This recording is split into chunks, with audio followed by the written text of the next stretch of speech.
19వ డివిజన్లో జరుగుతున్న అభివృద్ధి పనులను రూరల్ ఎమ్మెల్యే కోటమిరెడ్డి శ్రీధర్ రెడ్డి కుమార్తె వైష్ణవి ఆదివారం ఉదయం పరిశీలించారు. ఈ సందర్భంగా ఆమె స్థానిక అధికారులతో కలిసి రోడ్డు, డ్రైనేజీ, వీధి దీపాల పనులను పరిశీలించి వివరాలు అడిగి తెలుసుకున్నారు. ఈ కార్యక్రమంలో ఆమెతో పాటు స్థానిక కార్పొరేటర్ జ్యోతిప్రియ, మదన్ కుమార్ రెడ్డి, దార్ల వెంకటేశ్వర్లు పాల్గొన్నారు. అభివృద్ధి పనుల్లో నాణ్యతకు ప్రాముఖ్యత ఇవ్వాలని వైష్ణవి గారు అధికారులను కోరారు. తర్వాత మీడియాతో మాట్లాడిన ఆమె ప్రజల అవసరాలను దృష్టిలో ఉంచుకొని అన్ని వసతులు కల్పించేందుకు ప్రభుత్వం కృషి చేస్తోందని అన్నారు. నెల్లూరు రూరల్ నియోజకవర్గంలో 339 అభివృద్ధి పనులు 60 రోజుల్లో పూర్తి చేయడం ఓ రికార్డు అన్నారు. ఎంతో ప్రతిష్టాత్మకంగా నెల్లూరు రూరల్ నియోజకవర్గంలో 339 అభివృద్ధి పనులను కేవలం 60 డేస్లో కంప్లీట్ చేయడం జరిగింది. ఇవన్నీ కూడా రేపు మే 15వ తారీఖున ప్రారంభోత్సవాలకి సిద్ధంగానున్నాయి. అందులో భాగంగా ఈరోజు నేను ఇక్కడ 19వ డివిజన్కి విచ్చేసి ఇక్కడ జరిగిన అభివృద్ధి పనులను పరిశీలించడం జరిగింది.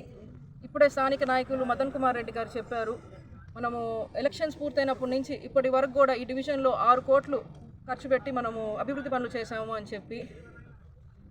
అదేవిధంగా చూసుకుంటే కనుక కరెక్ట్గా ఎల్లుండి మే 13వ తారీఖుకి ఎలక్షన్స్ అనేవి పూర్తయి సంవత్సరం రోజులు కావస్తుంది. ఆ రోజు నాన్నగారి గెలుపు కోసం మేమంతా కూడా నియోజకవర్గం అంతా డోర్ టు డోర్ క్యాంపెయినింగ్ చేసినప్పుడు ప్రజలు పలు స్థానిక సమస్యలు మా దృష్టికి తీసుకురావడం జరిగింది.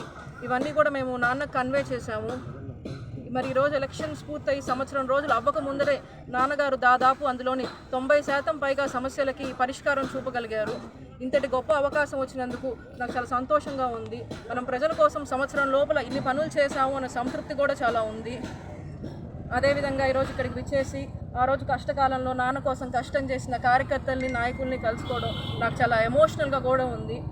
ఎందుకంటే ఆ రోజు పరిస్థితులు కనుక గుర్తు చేసుకుంటే మనము ఆ రోజు నాన్నగారు ఓడిపోవాలా అని చెప్పి నియోజకవర్గంలో క్షేత్రస్థాయిలో కానీ నియోజకవర్గం స్థాయిలో కానీ చాలామంది చాలా కుట్రలు, కుతంత్రాలు చేసేసి మేము ప్రజా అభిప్రాయాన్ని మార్చేస్తాము అనే ఒక అహంకారపు భావనలో ఉన్నారు.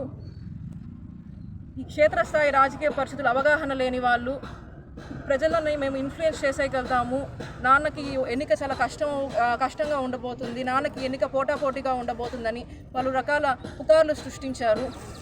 వారు అవతల వ్యక్తిని కల్పించాలి అని చేసే ప్రయత్నాల కన్నా కూడా నాన్నని ఎలా అయినా సరే ఓడించాలి అనే విధంగానే వాళ్ళు చేసే కుట్రలు, కుతంత్రాలు ఎక్కువగా ఉన్నాయి.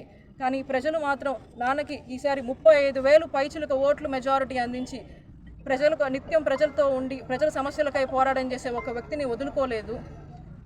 ఇంతటి గొప్ప విజయం అందించిన ప్రజలకి నాకెప్పుడు కూడా ఎన్నికలైన తర్వాత ధన్యవాదాలు చెప్పే అవకాశం రాలేదు.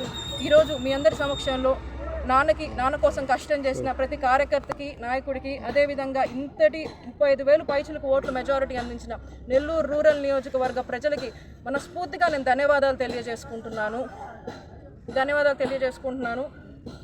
అదేవిధంగా మాకు ఇంత గొప్ప విజయం అందించిన ప్రజల రుణం తీర్చుకునేందుకు ఈరోజు నాన్నగారు నియోజకవర్గాన్ని అభివృద్ధి చేయాలని చెప్పి తన శక్తికి మించి కృషి చేస్తున్నారు.